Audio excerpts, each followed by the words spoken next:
विश्वास वह शक्ति है जो किसी भी इंसान से नामुमकिन काम भी करवा सकती है। अगर किसी इंसान को खुद पर विश्वास हो जाए कि वह कर सकता है, तो फिर चाहे कितनी भी तकलीफ़ आए, चाहे वह कितनी ही बार फेल हो, लेकिन एक ना एक दिन वह अपने लक्ष्य को हासिल कर ही लेता है। हौसला होना चाहिए। अगर आपने कोशिश करना नहीं छोड़ा है, तो इसका मतलब है कि आप हारे नहीं हैं। हार तो तब होती है जब हम कोशिश करना ही बंद कर देते हैं। एक समय वह भी था जब जैक मा अपनी पहचान ढूंढने के लिए, अपनी छोटी सी नौकरी ढूंढने के लिए जगह जगह भटक रहे थे। लेकिन उस वक्त उनका वक्त अच्छा नहीं था। यह व्यक्ति जहाँ भी जैसी भी नौकरी के लिए जाता, रिजेक्शन ही हाथ आता। अब उस वक्त इनका समय खराब था, या इनकी किस्मत, यूँ भी कहा जा सकता है। इनकी डेस्टिनी बजाय इनकी नौकरी के कुछ बड़ा काम करवाना चाहती थी। यह भी कहा जा सकता है इनकी क्वालिफ़िकेशन जो किसी जॉब के लिए फिट नहीं थी। इनकी दुबली पतली पर्सनैलिटी भी बाधक थी। यह बचपन से ही पढ़ाई में नालायक बच्चों की श्रेणी में आते थे। पढ़ाई में मन न लगाने वाले जैक मा 4th क्लास में 2 बार और 8th क्लास में 3 बार फेल हुए। वहीं कॉलेज के एंट्रेंस एग्ज़ाम में 5 बार फेल हुए।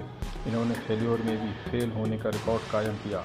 कॉलेज के एंट्रेंस एग्ज़ाम में मैथ सब्जेक्ट में 120 अंकों में मात्र 1 अंक ही हासिल किया। पढ़ाई में कमज़ोर होना एक अलग बात है, लेकिन 120 में 1 अंक लाना एक अलग बात है।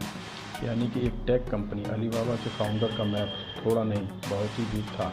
इन्होंने कभी भी मैनेजमेंट की पढ़ाई नहीं की। यह आज भी कंपनी के अकाउंटिंग रिपोर्ट नहीं पढ़ पाते। इससे एक बात तो पता चलती है, मिलियनेयर होने के लिए मैथ का अच्छा होना जरूरी नहीं है। लेकिन जैक मा अकेले ऐसे इंसान नहीं हैं जो पढ़ाई में नालायक रहे हों। अल्बर्ट आइंस्टीन और एडिसन जैसे लोगों को भी पढ़ाई में प्रॉब्लम्स आती थी। जैक मा में एक क्वालिटी बचपन से ही थी, बहुत ही दुबले पतले होने के बावजूद। जब बच्चे इन्हें दुबलेपन के कारण चिढ़ाते थे, तब अपने से बड़े बच्चों से भी भिड़ जाते थे, बस परिणाम की चिंता किए बगैर। इनकी इसी क्वालिटी ने इनके कैरियर में एक बड़ी भूमिका निभाई। जैसे तैसे इन्होंने अपनी स्कूली शिक्षा पूरी की। इनको और किसी सब्जेक्ट में कोई रुचि नहीं थी, लेकिन बचपन से ही इन्हें इंग्लिश सीखने की बहुत इच्छा थी।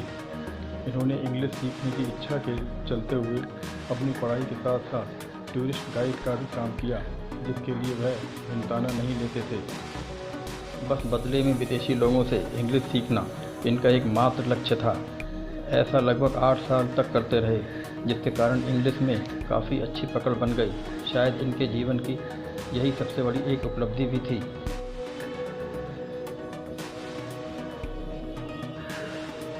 जैक मा के कैरियर की शुरुआत बहुत ही असफलताओं से भरी हुई थी। इन्होंने 30 अलग अलग जगहों पर नौकरी के लिए आवेदन किया, लेकिन हर जगह उन्हें निराशा ही मिली।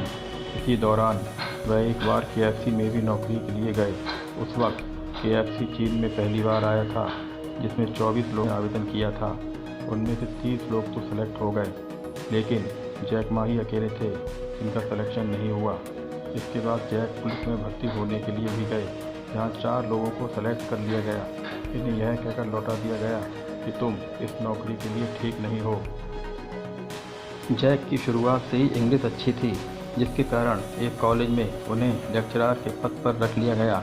इस पद पर इन्हें $12 महीने पर रखा गया, जहां ये बच्चों को बड़े इंटरेस्ट व पैशन के साथ पढ़ाते थे। इसके बाद इन्होंने खुद का इंग्लिश ट्रांसलेटर का काम किया। इसी सिलसिले में 1995 की शुरुआत में वह अमेरिका गए। वहाँ उन्होंने पहली बार इंटरनेट देखा। जैक मा ने इससे पहले कभी भी इंटरनेट नहीं चलाया था। जैक ने जब पहली बार इंटरनेट चलाया, तब उन्होंने याहू पर बियर शब्द खोजा। उन्हें बियर से संबंधित बहुत सारी जानकारियाँ विभिन्न देशों से प्राप्त हुईं, लेकिन वह यह देखकर अचंभित थे, चीन का कहीं पर भी नाम नहीं था। उन्होंने चीन के बारे में सामान्य जानकारियाँ ढूंढने की कोशिश की। उन्होंने पाया कि चीन की कोई सामान्य जानकारी भी इंटरनेट पर मौजूद नहीं थी। जैक को नेट पर एक अच्छी अपॉर्चुनिटी दिखाई दी। उसके बाद ही जैक ने इंटरनेट से जुड़ा काम करने का सोचा। इन्होंने अमेरिका से लौटने पर लगभग 50 लोगों को अपना आइडिया बताया। वह चाइना की मार्केट के लिए कुछ करना चाहते हैं। उन सब ने कहा कि उनके आइडिया में बिल्कुल भी दम नहीं है। उनके आइडिया को एकदम बकवास बताया। उन्होंने जैक मा से कहा कि तुम्हें तो खुद कंप्यूटर चलाना नहीं आता, तुम एक ऐसी कंपनी बनाना चाहते हो जो इंटरनेट पर बिजनेस करेगी, तुम बुरी तरह से फेल हो जाओगे। उन्होंने इसके बारे में थोड़ी और रिसर्च की, अपने देश के छोटे बड़े व्यवसाय को इंटरनेट से जोड़ने की योजना बनाई। इसके लिए इन्होंने अपने मित्रों के साथ मिलकर एक वेबसाइट बनाई जिसका नाम चाइना येलो पेज था। विदेशों से इसका अच्छा रिस्पॉन्स भी आने लगा। उनका कॉन्सेप्ट अच्छा होने के बाद भी चीन में उन्हें अच्छी फंडिंग नहीं मिल पाई। इसी के कारण उन्हें इसे भी बंद करना पड़ा।